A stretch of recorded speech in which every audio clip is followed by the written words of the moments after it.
Welcome to the Online Bodyguard Podcast with host Philip Rendell, CEO and founder of Diffuse, a global threat and intelligence consultancy that blends psychology and intelligence to mitigate threats and risks to prominent people and brands. Hello and welcome to another edition of the Online Bodyguard.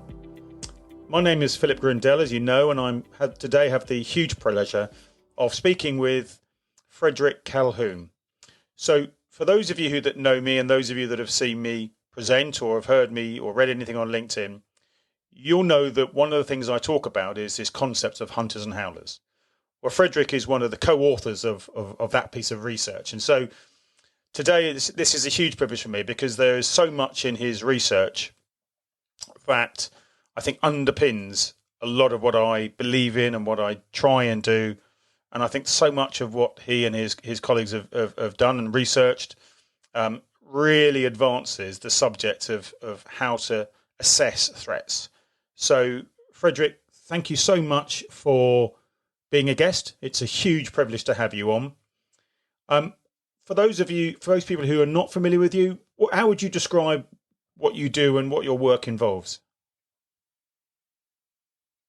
Well, my background is a bit eclectic. I have a PhD in American history from the University of Chicago. And I was hired by the United States Marshals Service to write the first history of the Marshals in time for their bicentennial in 1989, which I did. In 1989 came around and I woke up and thought, wow, did I just write myself out of a job? Coincidentally, Walter Moody sent a mail bomb to Judge Robert Vance, who was on the U.S. Court of Appeals for the 11th Circuit in Alabama, and the bomb killed the judge. The result of that is the Marshal Service had to put protective details around 30 some odd judges that were associated with the 11th Circuit. And I realized that nobody had ever really looked at the threats to the judiciary in the United States. And so as a researcher and writer, as an historian, I started doing that research to try and get a grip on why this occurred. One federal judge had been killed prior to 1970. From 1970 on, 3 federal judges were killed up to 89. And so I was wondering why this difference between the 2 centuries.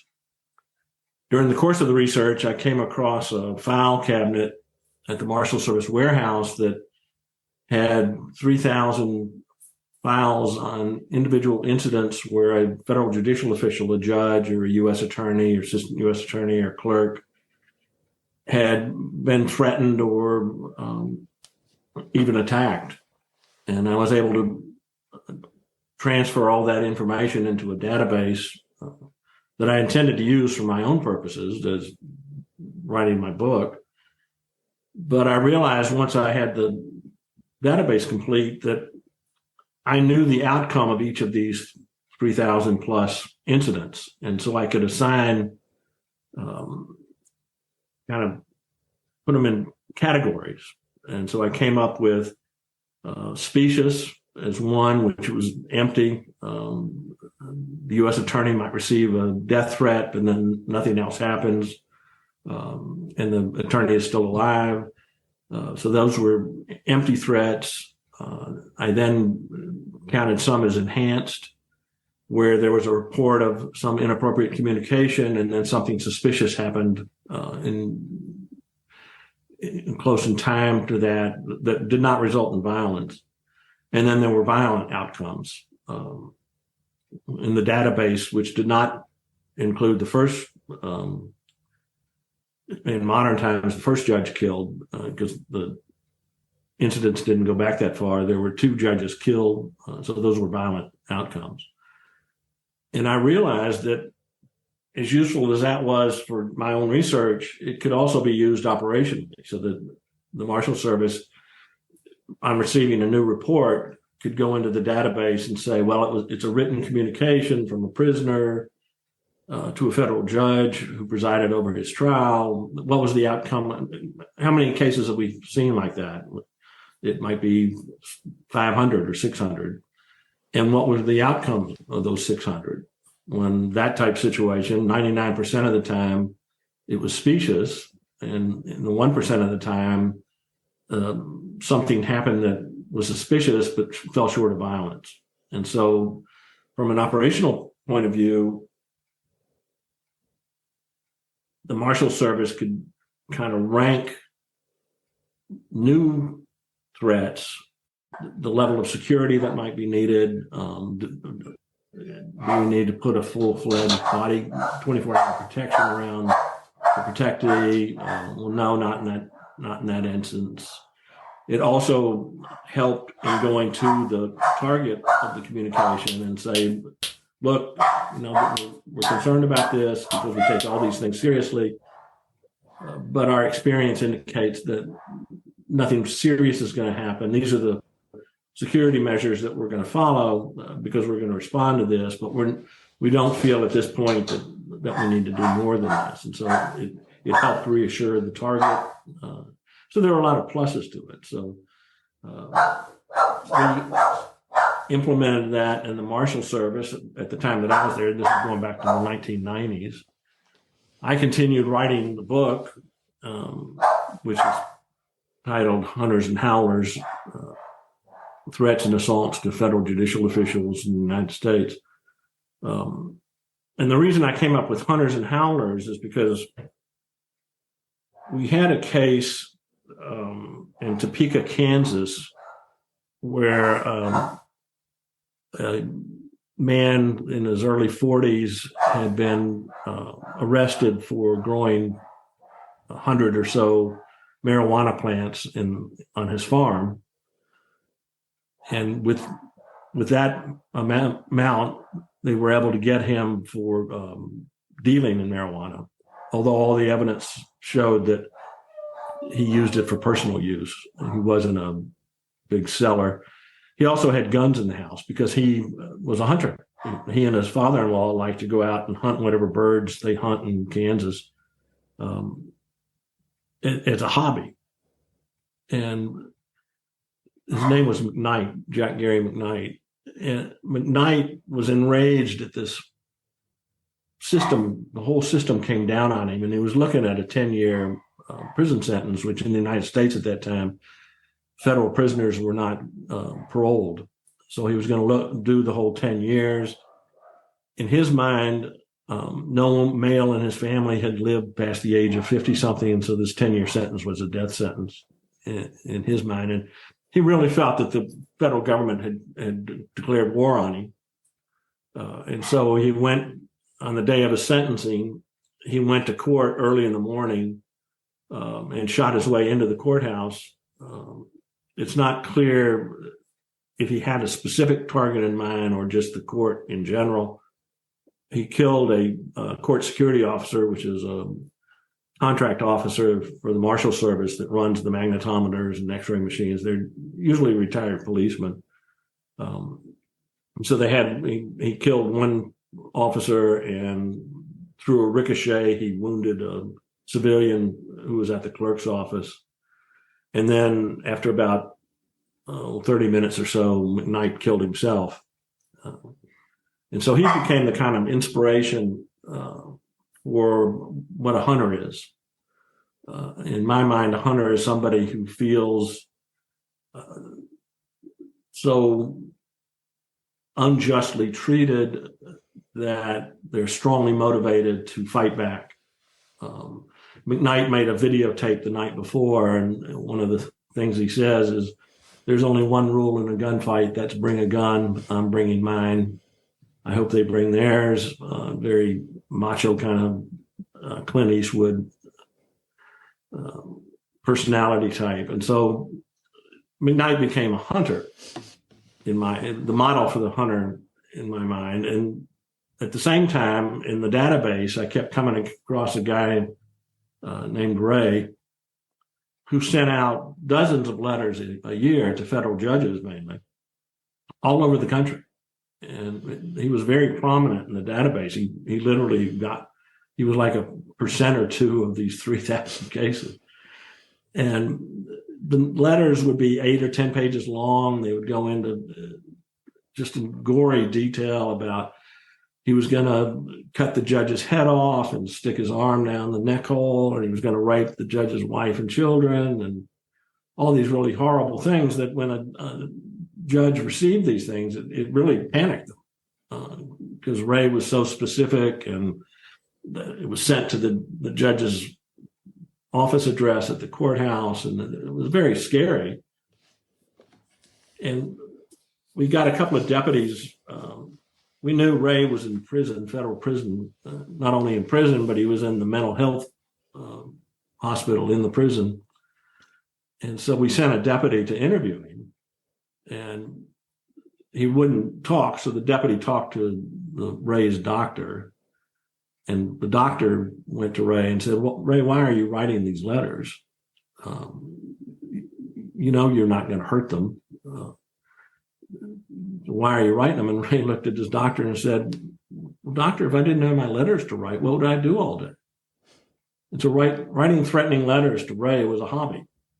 And so I called him a howler because I like alliteration. And so I had hunters and howlers. Howlers make a lot of noise. They're very scary. Their intention is to draw attention to themselves. They want to frighten people, but they really don't intend to do these terrible things that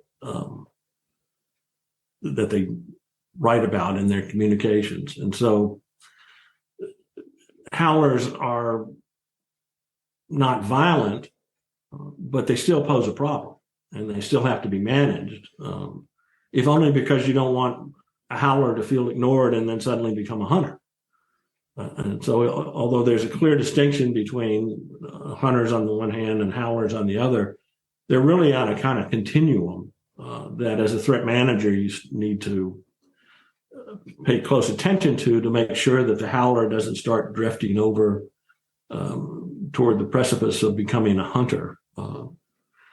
And by the same token, although hunters tend not to threaten or bring attention to themselves, they do engage in what FBI researchers styled leakage, so that they can come to attention. So having done that, I was appointed as the threat management advisor to the director of the Marshals Service. I got involved with the National Sheriff's Association through the Marshals Service with running a 3-4 day seminar on threat management issues that I recruited instructors from the Secret Service, the Naval Criminal Investigative Service, sheriffs, deputy marshals, Secret Service. And so we went all around the country training deputy sheriffs and local law enforcement in what was then a fairly new field of threat management. From there, that got me into consulting, and I partnered up with Steve Weston, who at the time was in charge of the California Highway Patrol's threat management unit. And we started writing together, and we've now written 4 or 5 books together, all on threat management. So I've been working in threat management for 30 years now. So. Wow. So I think I must have all of those books. So what must be fascinating then? You've been doing this 30 years, and so what you must have seen then is the emergence of obviously social media, and therefore the volume of targeted threats, targeted abuse, targeted intimidation at public figures via that channel. Yes, there certainly has been a change, a revolution, and it creates all sorts of problems. But I've always looked at it as what I call method of delivery, which is how a threat or an inappropriate communication or the thinking about committing violence how is that communicated? So you can have written threats, you can have verbal, you can have over the telephone, and now over the internet. And you can also then have suspicious activities. That is something that the target notices is happening around him or her that causes them concern. It could be stalking, target research. So of those, writing and telephoning are keeping a distance between the subject who's making the communication and the target. And it's at the choice of the subject. The subject generally, with the exception of informant threats, where somebody else is telling on the person, written telephone communications and internet communications are the choice of the subject. And what that choice seems to imply is that at this time, the subject is keeping some distance between him or her and the target. Where I get concerned is when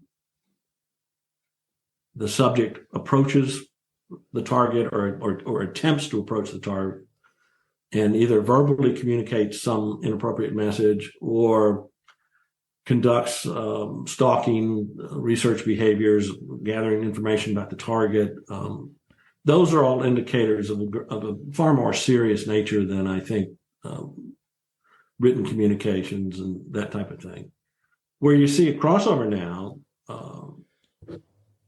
because of the internet, are these people who film themselves in the process of preparing and then launching their attack.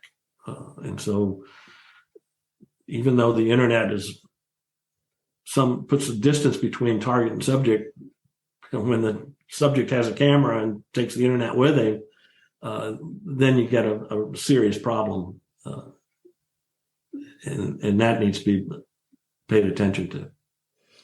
So what if I understand what you're saying, then what we're looking at is the behavior is more indicative than a form of communication from a distance.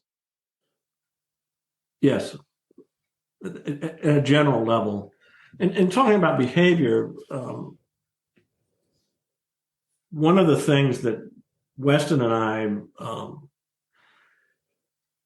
first wrote about and expanded on and have used in all of our training is what we call the path to intended violence. And that involves behavior that any individual who intends to commit an act of violence goes through these steps that culminate in the attack. So first, the individual, like McKnight, has to have a grievance. McKnight's grievance was he felt that the government had declared war on him and he was going to fight back. He was not going to go easily to prison for the rest of his life, and he was going to take preparation. He was going to do things to fight back. So you have to have a grievance, but we all have grievances. When we get cut off in traffic, we have a grievance. We just don't, one hopes, act on it, and we get over it. So having a grievance alone isn't enough to warrant action. But what happens with hunters is they take their grievance and start thinking that, well, the only solution to this problem is violence. I can only resolve this injustice that has been dealt me through violence. And once they get the idea that violence is their only remedy, now they've crossed the line. And they're going to start thinking seriously about how to commit the violence. And so you have grievance and then ideation. From there, the hunter goes to research and planning. Now, the research can be quite detailed, or it could be quite minimal because the subject already knows a lot about the target. So for example, in Domestic violence, you don't see a lot of research behavior because the subject already knows where the spouse works, what their routines are during the day, where they're most exposed, and that type of thing. So you don't see a lot of research there because the subject already knows. But in public figure and violence, and where the subject doesn't know as much personally about the target, you see stalking behavior.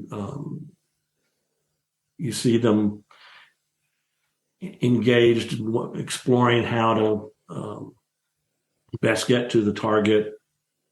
This is another time when the internet complicates things, because so much now one can research from the safety of one's own computer, and they don't have to do what they had to do 20 or 30 years ago, which is actually go visit, physically inspect the sites. They can do that all over Google Maps now. So, but they do have to engage in research, and from the research, they develop a plan of what they're going to do. And the planning, research and planning then leads to preparations. So they have to gather whatever material they need to carry out their plan. That's when you start seeing visits to the shooting gallery to practice firing their weapon. They may go out and buy a weapon specific for the occasion. They may assemble a bomb. Those kind of attack-related behaviors. If they don't expect to survive the attack, they'll engage in what we call final act behaviors. They may prepare a will, start giving them their personal possessions to family members, talk ominously about not having a future. With McKnight, for example, I asked his probation officer, he had to go through a pretrial probation examination. And I said, was there anything unusual in your mind about McKnight? And he said, yeah. He never asked about the future. He never asked, how do I get to the prison? Am I allowed to take a toothbrush? Can I bring a change of clothing? He never asked the kind of normal questions that an individual about to go to jail asks. And that struck the probation officer as unusual. And the reason McKnight didn't ask is because he had no intention of going to jail. He didn't expect to survive the attack. And he was going to go out in a blaze of glory. So there was no need for him to know if he could bring a toothbrush or not, that type of thing. That's the kind of final act behavior that really should raise alarm bells. Then from preparation, they have to then breach the target's security, however sophisticated or primitive that might be. But they have to get themselves or their bomb or their attack to the target. The reason breach is important is for several reasons, actually. It's the last chance that the target has to, or the target security has to respond. Gavin de Becker wrote a book called Just 2 Seconds, which he and his co-authors postulate that bodyguards have a chance of successfully responding to an attack in the 2 seconds that one has from the time the attacker is seen to be attacking and culminating with the target. So breach is that last 2 seconds when security can respond. Breach is also important because we've seen quite a number of cases where the subject gets close to the target and changes his mind or her mind for whatever reason. They chicken out. They just don't. Maybe they don't have the stamina for it. Maybe something goes wrong, but they back away. And so we want to look at breach just to make sure that somebody can stop the attack, or maybe that the attacker will retreat. And then, of course, the last step is the actual attack. And when you've gotten to the attack, then the need for threat management is no longer necessary. So what threat management tries to do is divert the subject off the path to intended violence before they get to attack. So if we start at the beginning and just kind of unpick a little bit about that, because when we look at grievance as an example, which is a subject we've talked about on this podcast a few times, one of the elements of research is that some people who've targeted celebrities or prominent figures, and I think Chapman, who killed Lennon, and others, there's this desire or there's this thought around this infamy, this they want to be connected with this person forever. So whenever you now Google John Lennon, his killer comes up with him. How does that fit into the notion of grievance?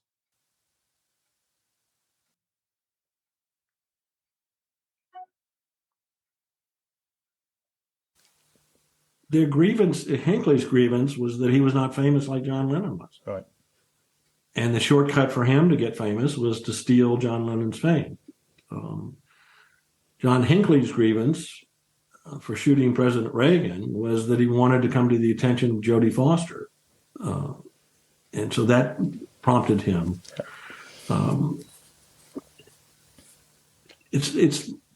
Those are fame seekers. And what their grievance is that they're not famous. There are other types of grievances. An individual gets terminated from his employment. His grievance is that it was unfair. I remember a case going back many years.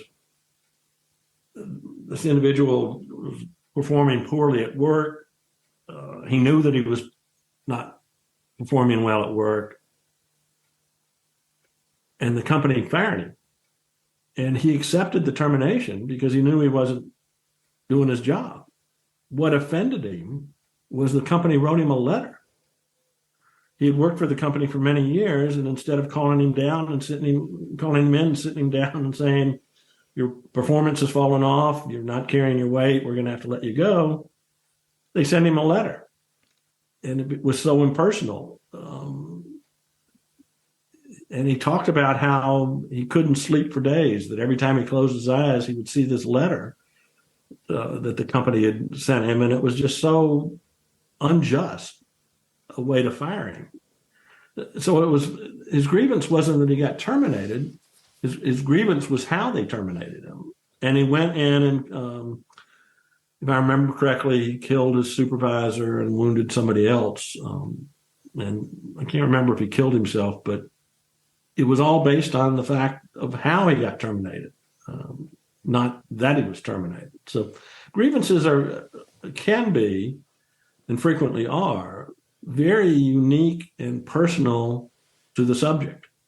There is no kind of rational man standard in trying to figure out why individuals set foot on the path to violence. That oftentimes it would be incomprehensible to any reasonable person, and you kind of scratch your head and say, why in the world did he go to this extreme to do that?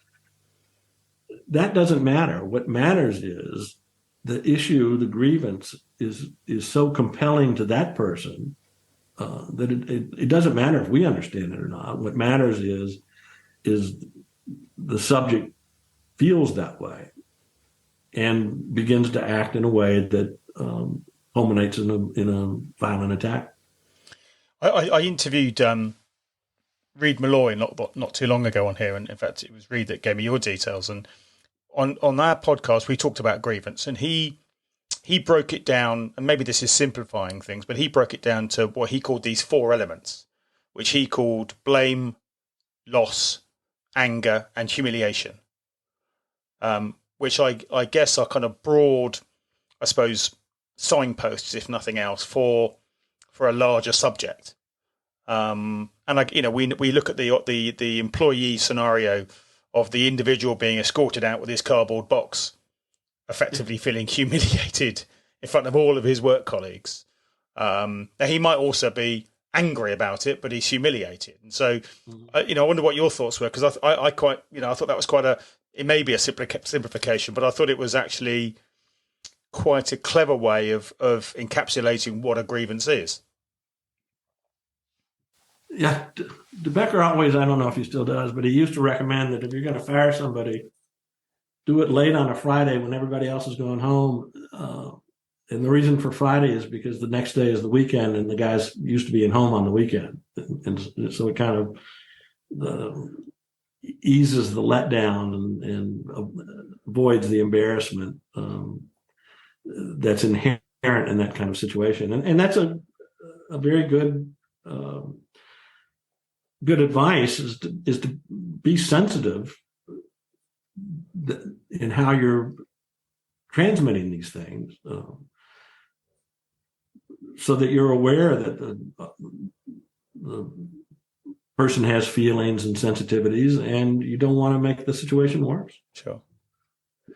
I was in charge of the setting up the workplace violence prevention program at the Transportation Security Administration in the United States. There was a group after 9/11 that took over doing all the screening at airports.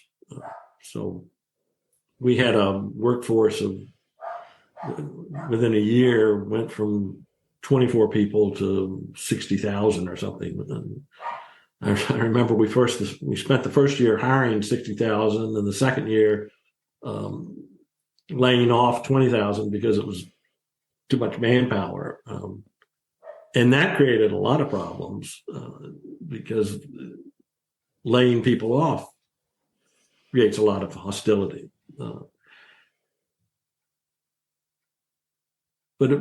I guess when I was running the workplace violence prevention program, most of my work entailed the discipline process, the reaction to the discipline and how it was meted out.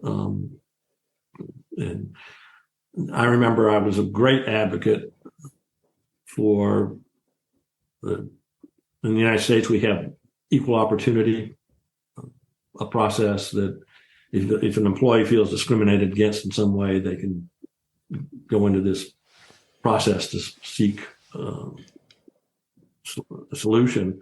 And I was always encouraging disgruntled employees to file an EEO complaint, which appalled the lawyers.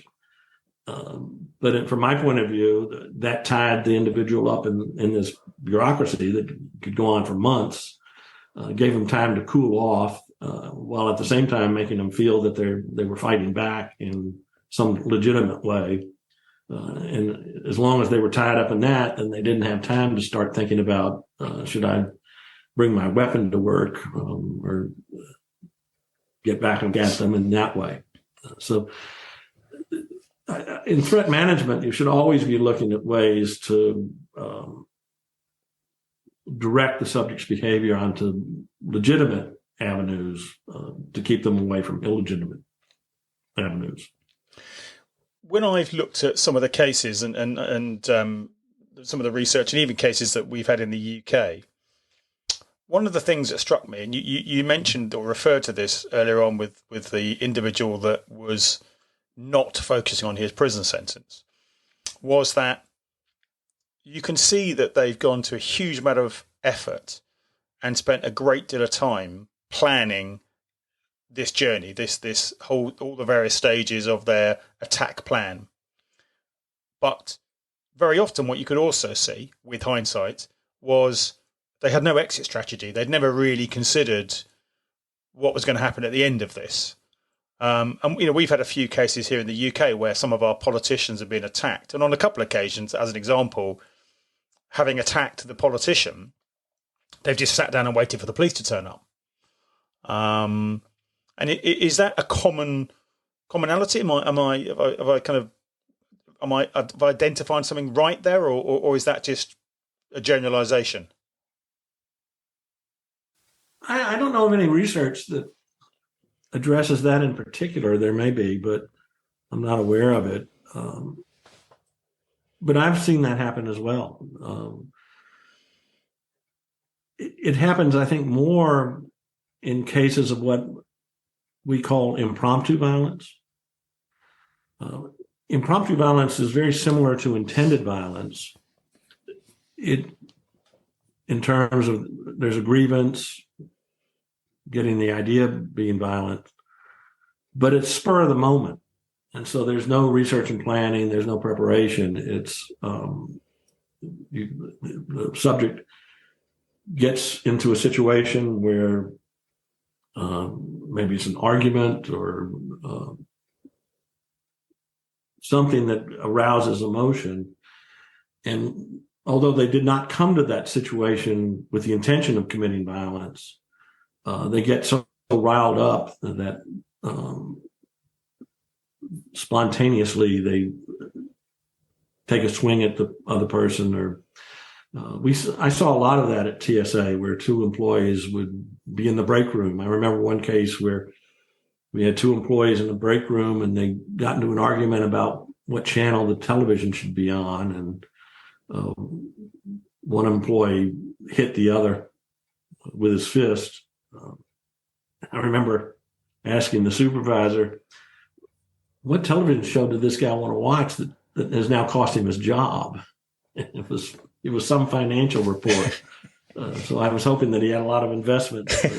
He didn't go to work that day thinking he was going to slug his colleague just in the heat of the moment. And so those are clearly cases where they don't pause to consider the consequences of what they're doing and what that means.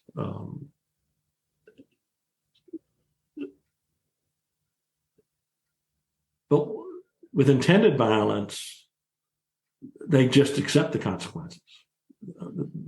The violence is worth whatever the consequence is, whether it be their own life, and they don't expect to survive, or they plan to commit suicide, or they're comfortable with the idea of spending the rest of their life in jail. And Chapman knew what was going to happen to him when he shot Lennon, and he accepted. In fact, he embraced that. Yeah, I mean, he sat down and read his book, didn't he? That he brought with him.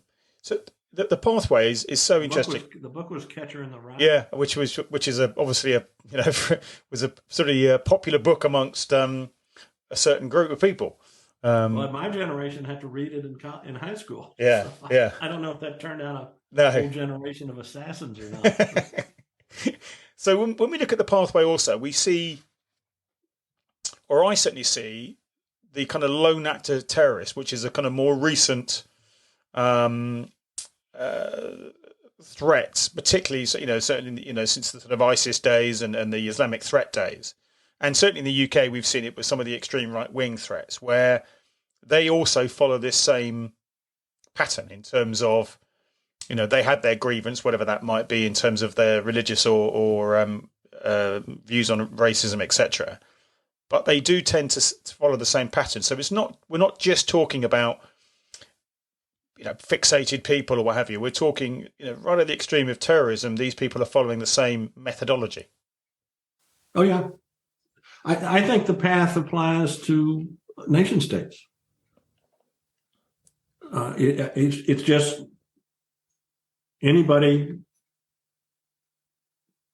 having some intention to commit a violent act has to go through these steps, and the reason the steps are described broadly enough that they fit that, and I used it in training the workforce at TSA because I thought that it was such a simple idea, a simple model that it's easily understood, and people in my experience.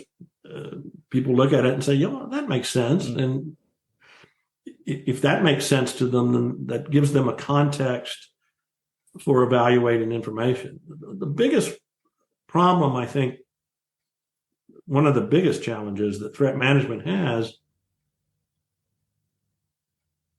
is we can see threat management as a process of 3 steps. Identifying a subject who may or may not be intending violence, but that person has to be identified.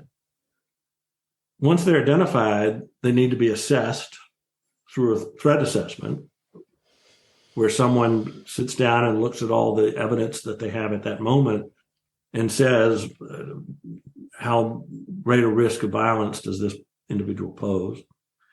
And then based on that assessment, the subject has to be managed. The most appropriately, when I say managed, what I mean is the threat manager has to manage the subject away from violence. So you have identify, assess, manage. Weston and I, a couple of years ago, started thinking about and grappling with, how do you get to identify? So often we see acts of violence at workplace, domestic, public figure violence, where it comes out with nobody knew what this was happening, and but he was acting kind of strange, and he left a diary, or he put a blog on the internet, and people were noticing him, what the FBI researchers called leakage, but they didn't know who to report it to. And so what we've been working on the past couple of years is how do you get the word out there that threat manager wants to hear about these types of behaviors, these kinds of communications. And so we developed a one-page broadside with a kind of generic description of the types of things that need to be reported.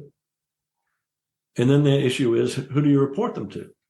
Unless it's a very large corporation, they tend not to have very vibrant security offices. And what happens is inappropriate behaviors may get reported, but they get reported to somebody who doesn't know how to act on them. We call these default receivers. In schools, it tends to be the guidance counselor, the assistant principal for discipline, people who are not used to thinking about threats, who can't really imagine horrible outcomes. And so what we've been arguing for is, first of all, every organization should identify someone as the receiver, as the designated receiver of threat information, threat reports. Give that individual training, even if it's just basic training in threat management, and then have that individual go out into the organization, whether it's a company or a school or a small business, and educate the employees that this is the criteria that we want reported. And in the one-page broadside that we came up with, we broke it down according to the steps along the path to intended violence. And so we want indicators of grievance, indicators of ideation, research and planning, preparation. And you educate people that this is how to report, and this is to whom the report should go. And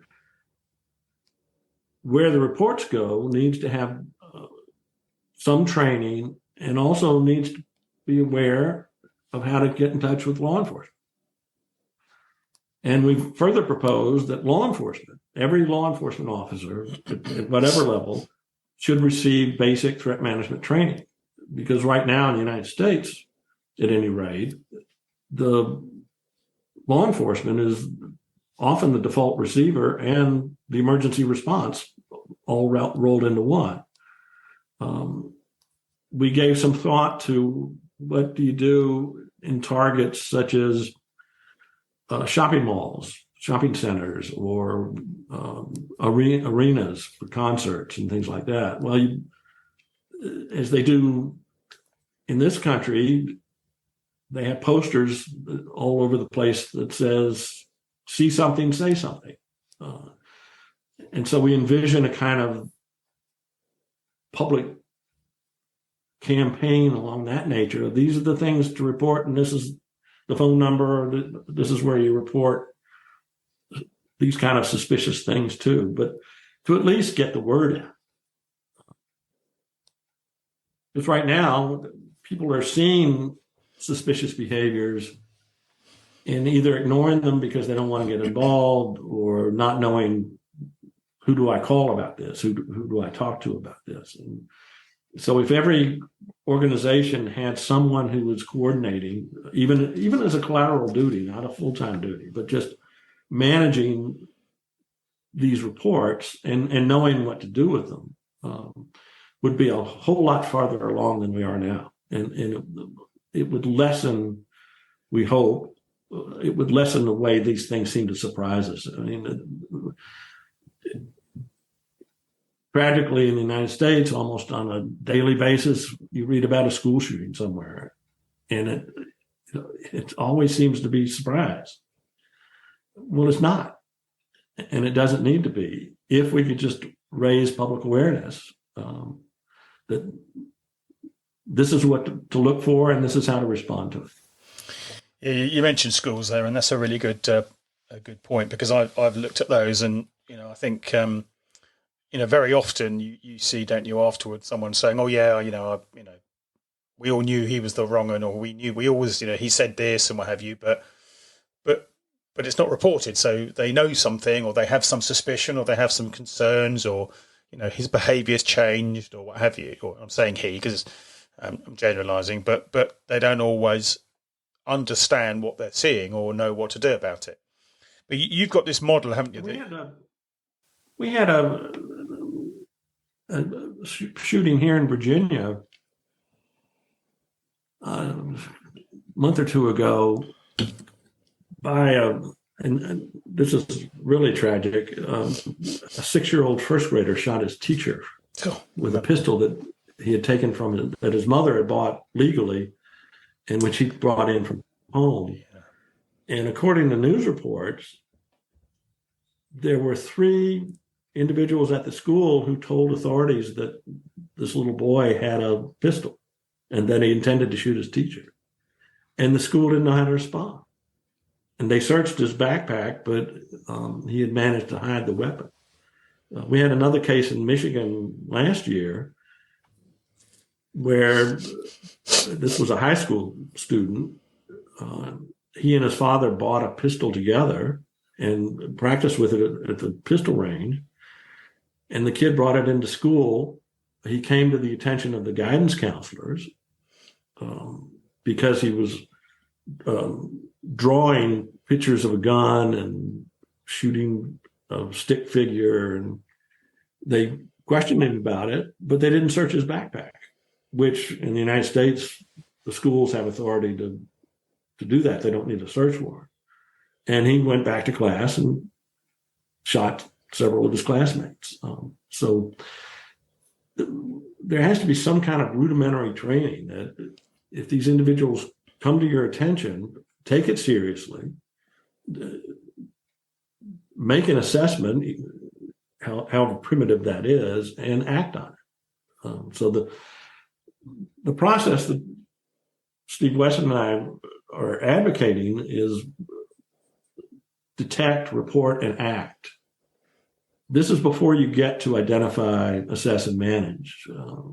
The steps that have to occur before that are detecting the subject as a potential violent individual, reporting that person to someone who knows how to handle the reports, and for that individual who receives the report to then act on it. And the acting would be identify, assess, and manage.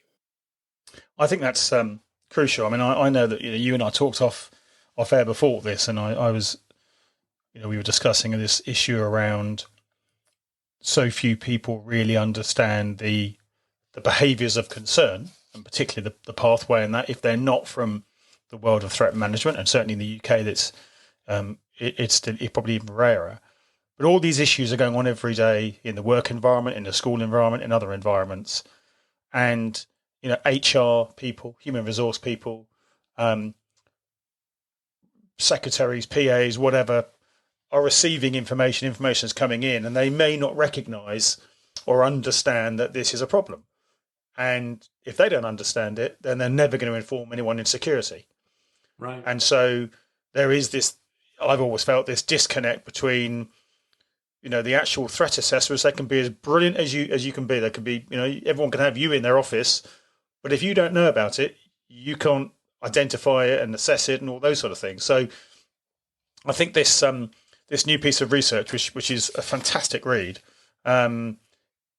is so crucial to fill that gap of how do we get the, I use this term, I don't mean it to be dismissively, but the uneducated to recognise that there actually is a process that they can report it, and then a professional can actually make that assessment.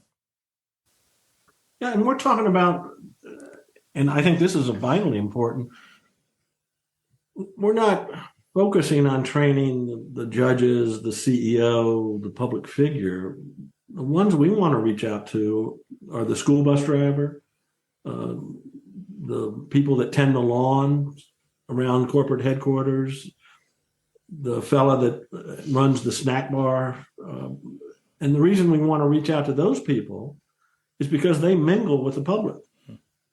They're in a great position to overhear. The school bus driver knows who's dating whom without the parents' permission, and because these kids talk, and the bus driver is just wallpaper, and so they pick up on a lot of things. The custodians pick up on a lot, but they're not normally the people that you think need to be trained, and yet they're the best position. They're in the hurly-burly. They're down with the people. So you want to train receptionists and anybody that answers the phone, and people who have any contact with the public or with others doing business with whatever organization you're in. Those are the people that see what's going on, and they just frequently don't know where to take their information to. And with Detect, Report, Act, that sets up a process for getting that communication flowing, and for the right people to begin getting reports that they can then use to make assessment and management decisions. And I would also add, certainly, I'm very UK centric with this, but certainly security personnel, frontline security personnel. And you mentioned theatres and shopping centres and all these sort of places where you may well have static guards or other type of security on, and you'll be familiar that we had a terrorist attack a couple of years ago on a large music centre where an American artist was about to, or in fact she was performing, and we've now got this whole concept called Martin's Law coming in, which is around large venues, etc., like that, having to have a process in place. But the security people who are on the front line, they may be the ones that will detect the person doing the hostile reconnaissance, the same person turning up time and time again at the same venue, or moving different venues, as if they're following a particular artist or something. And yet again, we often look at this and we think you've had a great briefing before you went on duty. How good was your debriefing? Or actually, at the end of the day, do you all just kind of hurry off home and no one really worries about it? Nothing's happened, so let's just go home. And actually, this detection piece is the key piece here, where it's about getting that information and saying, actually, there was this guy who was acting a bit strange and what have you, and that's the detection piece. Oh, exactly. And I don't know what they're doing with airport security now, but I always thought that they should have people out in the parking lot just roving around looking for suspicious behavior. Years ago, I went to a security briefing given by Israeli security forces, and I remember the fella said that the biggest challenge they had in terms of preventing suicide bombers, the biggest challenge they had was convincing their own people that you could prevent a suicide bombing. And they had ways to do it. For example, I remember him saying that at a gathering where there would be lots of people, say a politician giving a speech or something, they put people on the perimeter looking for the lone person being dropped off by car, because that's how the suicide bombers work. Someone takes them to the venue And so they look for the lone individual, maybe dressed inappropriately, having a heavy coat during the summer or something. But it was this whole idea that, you can interrupt the plan. You can disrupt that. But we need to convince our own security people it's not a hopeless task, that we don't want them throwing their hands up in despair. We want them being aware and trained. And that's why we think law enforcement, local law enforcement, as part of their basic training, should get training in threat management and in recognizing behaviors associated with the path. I completely agree, and certainly in the UK, that would be something I would strongly reinforce, because certainly, I worked in various environments, and I had no threat management training. When I went into Parliament, I learnt this material because I went off and learnt it on my own because I was fascinated about it and interested about it. But there was no training for it, and there still isn't. So I think it's critical. And I think of every venue, every incident that police officers in the UK will go to, and how often are some of this material probably present? How often is it present? But because they're not aware of it, there's no reporting of it. There's no collation of that information. So the same is true here. It's a terrible missed opportunity, I think, and that one that is easily rectified. I found at TSA, where we had 40, 50,000 employees, we set up an online course that every employee had to take, and it was just basically explaining the path to intended violence, why it was important, and what behaviors along the path look like at a general level, and who to report it to. And I never once heard that it was too complicated or too sophisticated for the workforce. We never had a complaint about that because of if I may say so, the concept is so simple and obvious when you point out to somebody. The reaction we've always gotten is, "Oh, that makes sense. I can see that," and that, which is, I think, why it's such a beautiful concept and should be used in training. I completely agree, and as you know, I use it all the time, and I've you very graciously allowed me to amend it to remove some risk things, but which I'm very grateful for. But Frederick, listen, I could probably spend the whole day talking to you about this because it's such a fascinating subject, but I'm conscious of the time. I just wanted to say a huge thank you for taking the time to discuss this with me, and particularly sending me a copy of your latest research, which I've read and shared because it's so interesting. Huge privilege. Thank you so much for all the work you've done over the decades, because it's been invaluable, and I'm sure your work has saved a huge amount of lives. But thank you very much indeed for being a guest on the podcast. Well, thank you for having me. I enjoyed it. Thank you for listening to the Online Bodyguard podcast with host Philip Grindell, CEO and founder of Diffuse. Please rate, review, and subscribe on your favorite podcasting platforms.